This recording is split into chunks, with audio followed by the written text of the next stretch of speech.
Thank you very much, Dr. Kunga. Can I start by joining others in paying tribute to that remarkable family, the Meyer family.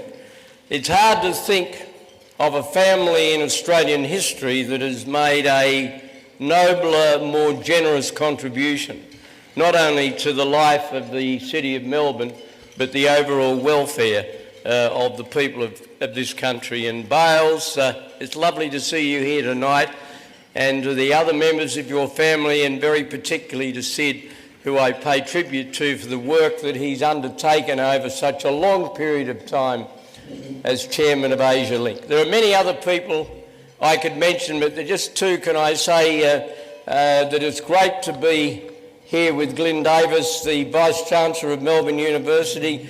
He was a member of a delegation that accompanied me on a visit to India in 2006, and he demonstrated to me his enormous enthusiasm for the cause of developing educational linkages between Australia and the various nations of Asia. For me, that was a memorable visit to India for a number of reasons, but most of all was one of those incredibly relevant, piercing statements that are made to you in conversation with other heads of government. The then Prime Minister of India, Dr. Manmohan Singh, said to me, "You know, John, Australia and India have a lot in common, but we don't have much to do with each other." And I thought to myself how unbelievably perceptive that was. We have plenty of history. We have, in a national sense, a common language. We have a common legal system. And then, of course, we have something else that's very dear to my heart, very much in common, and that is a wonderful game of cricket. But over the years, we hadn't had a lot to do with each other.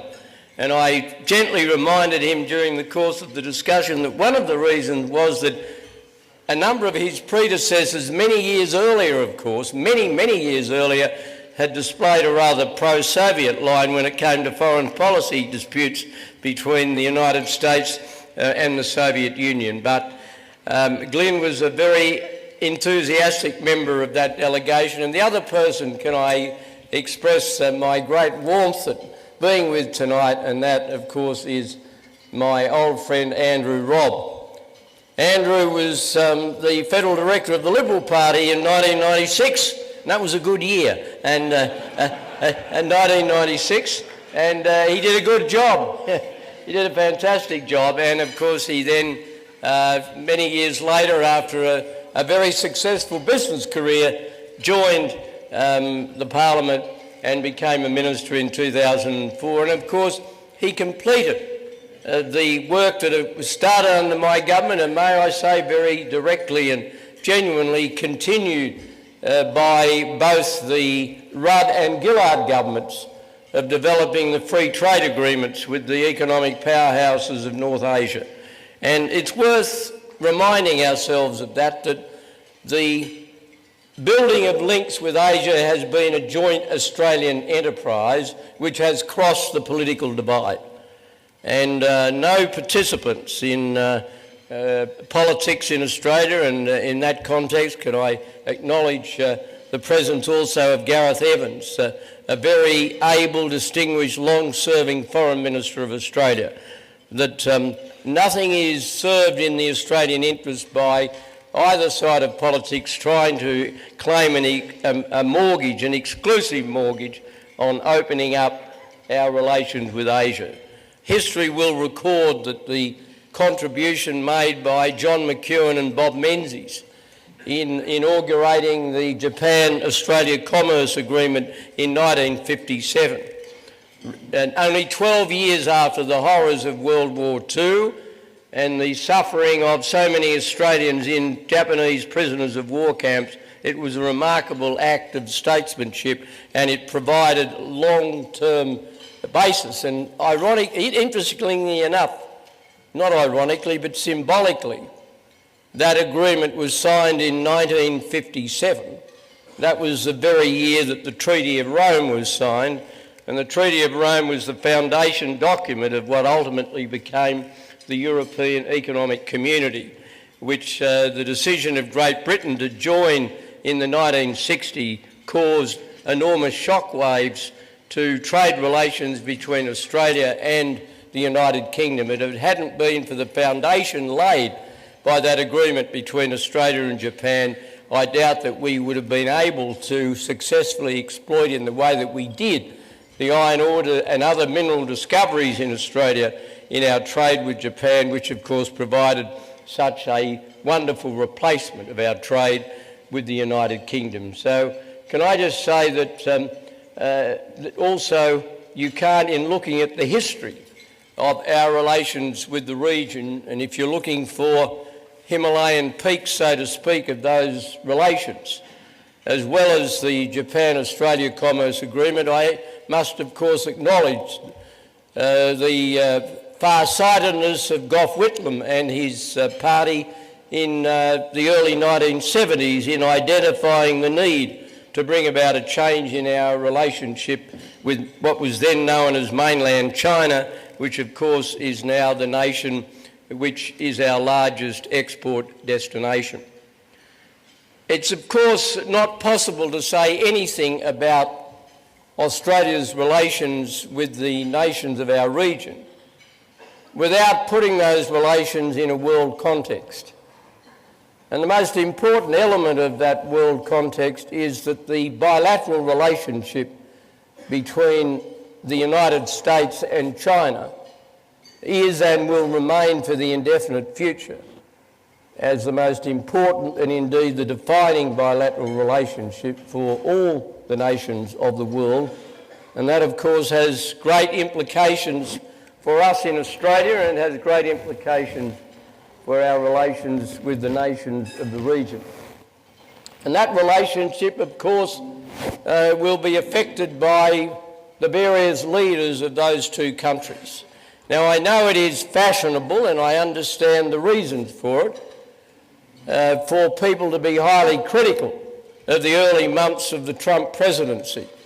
But can I say, in the context of the relationship between the United States and China, which is so very important, and I'll return to some of the reasons why it is important in a moment, say in relation to that bilateral interaction, that I believe the manner in which the new administration has handled that relationship, not least the toning down of the more restrictive trade pronouncements that were made by the President during his campaign, and also the manner in which I believe that he has engaged President Xi Jinping, and I think a highly satisfactory bilateral meeting that took place in the United States.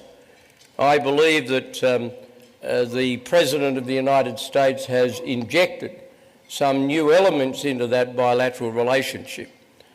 And if we look at China's role in the world, we have to acknowledge that the growth of China has not only been good for China, but the growth of China has been good for the entire world.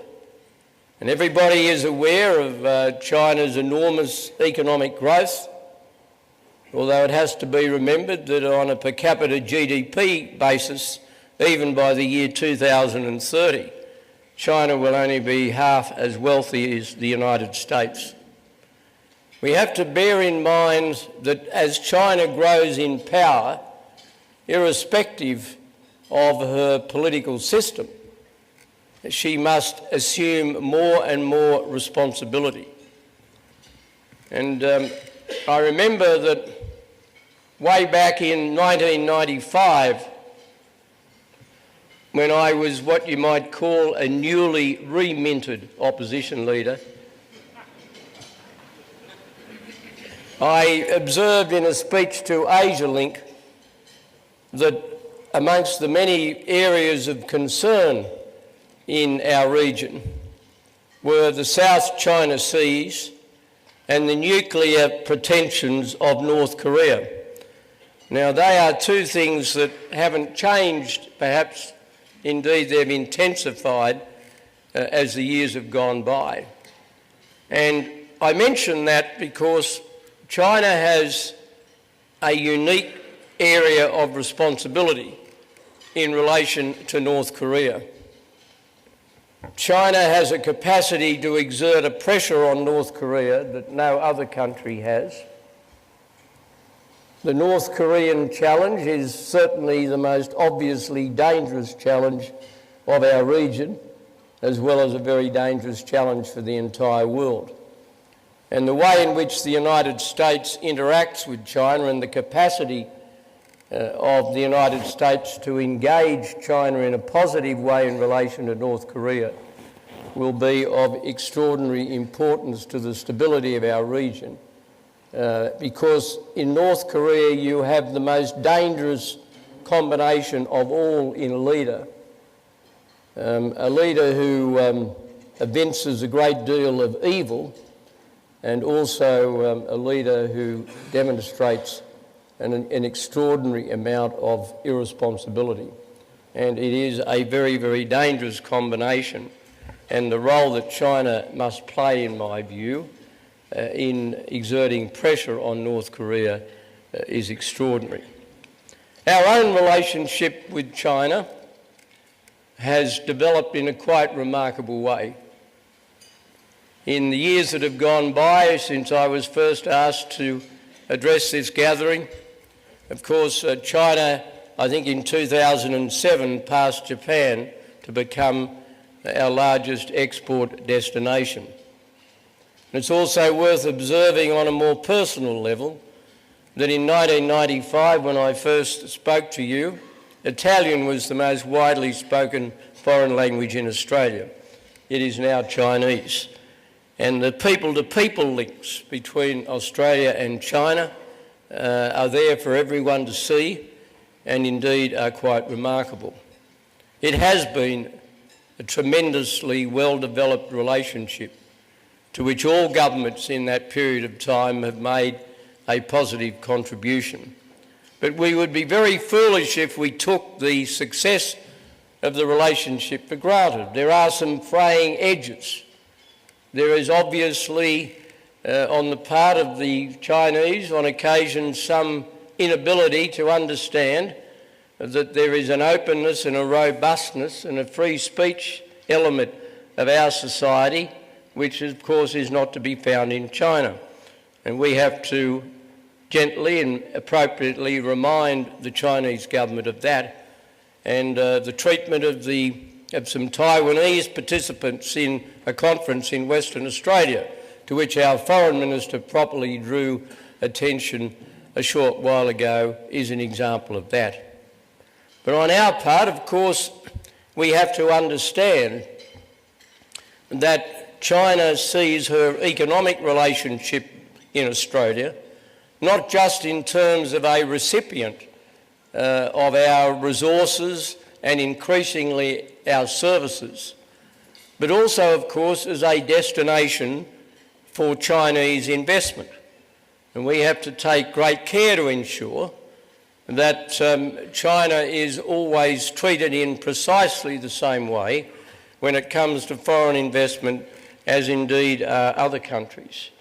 And it's worth reminding ourselves that foreign investment goes through cyclical experiences. When I first entered federal parliament in 1974, there was a lot of unease about the level of American investment.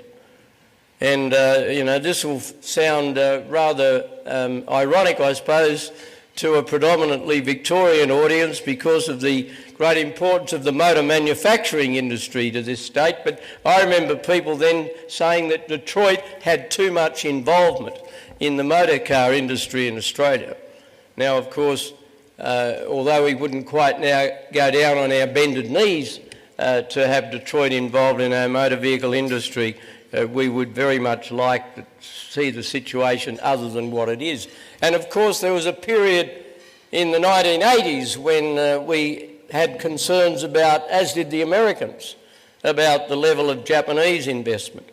And I can remember as Treasurer in the early years of the 1980s having some very robust arguments with the then Premier of Queensland, whose name you will all remember, about Japanese investment in tourist resorts in Queensland. The point I simply make is that we go through cyclical periods with foreign investment, but we must understand the bottom line is simply this, that this country will always need large amounts of foreign capital. Foreign capital has been absolutely indispensable to the growth and development of this country, and we cannot expect China to be our major export destination without accepting that China and China's enterprises, subject to the rules that are imposed across the board, that China should not expect to have a large foreign investment stake. And we have to keep a sense of proportion. The levels of Chinese investment in Australia are nowhere near as popular legend has it. And we're indebted to the Department of Foreign Affairs some months ago of publishing some figures that really did underline this point. Of course, there are many nations in Asia, and I certainly don't intend to go through all of them, but there are relations with one or two other countries that I do want to touch on in my remarks. The first of those, of course, is Indonesia. Indonesia has gone through a remarkable transition. When I first became Prime Minister in 1996, Indonesia, of course, was a military dictatorship. However much it may have been sugar-coated in different ways, that was the reality. And in the years that have gone by, through 5 Indonesian presidents, it became, a few years ago, the 3rd largest functioning democracy in the world. And that was a remarkable transition.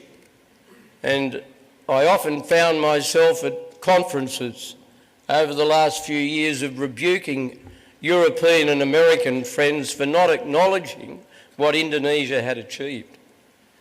And the significance, of course, of that is underlined by the fact that Indonesia is the largest Muslim country in the world. And that is a very significant conjunction. To have that transition and to see that progress has been quite remarkable. But having said that, let me say in all candour to our Indonesian friends, I think I, along with a lot of other Australians, felt a little uneasy about the treatment of the former mayor of Jakarta, apparently on the basis of religious differences.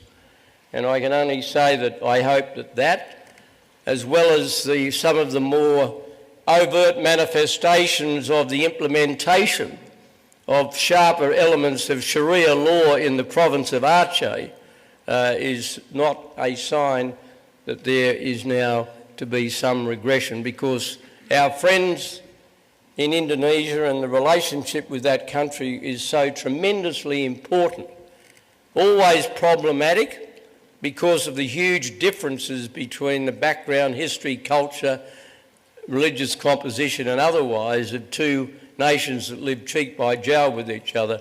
It is so enormously important that that relationship be maintained, and that the great progress that has been made by Indonesia around the world, not least in her great capacity to cooperate with Australia in the fight against terrorism, particularly in the wake of the Bali tragedy of 2002. I think one of the really great developments at a political level in the region has been the way in which the Prime Minister of Japan, Shinzo Abe, and his government have reasserted the position of that country. The contribution of Japan to Australia's well-being has been quite extraordinary. It was Japan that was the iron lung of the Australian export economy right through the 1970s and 1980s. And the way in which Mr Abe has reasserted his leadership and slowly but surely plotted a more active and robust role for Japan in the region has been something that has been a quite extraordinary development. Can I conclude my remarks by saying something about what I see as a paradox in world and also most particularly regional politics at the present time? There's a lot of concern being expressed in the wake of unexpected election results in the United States. The decision of the British people to leave the European Union, and I have to sort of declare my hand. If I said at the time that I thought it might happen, and I also said that if I'd have had a vote, I'd have voted to leave the European Union as well. I don't think people, when you look at the history of the European Union, should have starry eyes about its commitment to free trade, particularly if you're an Australian or New Zealand farmer. But anyway, that's just a slightly partisan comment. But can I just say to you that there's a lot of talk about populism. We've always had populism. I think in a sense populism is the modern name for people who are unhappy if they've lost their job or their living standard has been reduced. There's nothing particularly unusual about people reacting to that.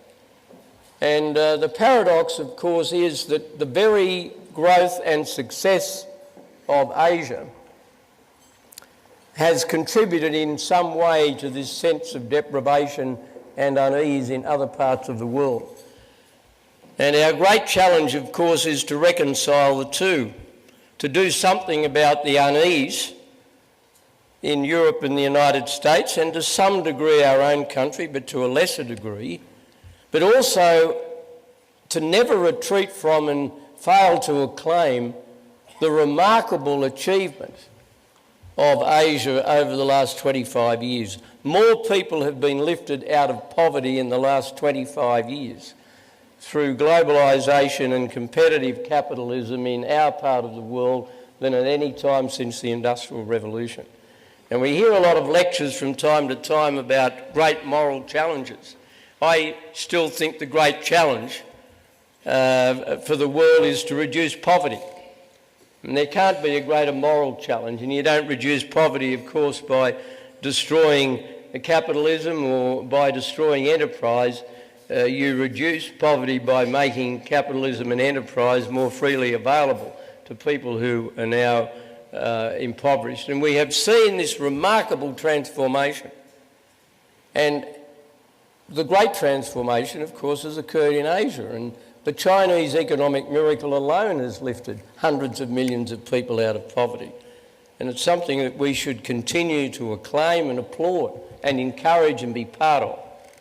And if I had a broad injunction to the practising active politicians of today's era, and that is I exhort them all to rejoin the fight in favour of globalisation, in favour of freer trade, in favour of economic reform. You never finish economic reform. It's like a never-ending foot race. You just keep striving towards the finishing line. It keeps receding, but if you stop running, your competitors are going to go past you. And that is the challenge that we continue to have. So, my friends, can I say in conclusion that it's an honour to have been asked again to address Asialink. I applaud the work it has done in building a better understanding of the nations of Asia, who are so fundamental to our importance, to our strength and our future. It's a relationship that has gone ahead in leaps and bounds over decades, and your organisation has played a major part in that development, and under the chairmanship of Andrew Robb, I'm sure that it will continue to do so in the years ahead. Thank you.